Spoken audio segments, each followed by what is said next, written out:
Nakapulos din si papa nyo. Hindi kayo. Ah, nakakuwaita na, nakalak. mo yung toad niya, te. Nakalak.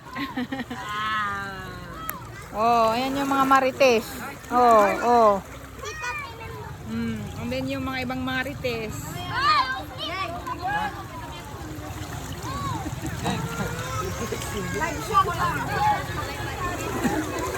Makatambal na yan.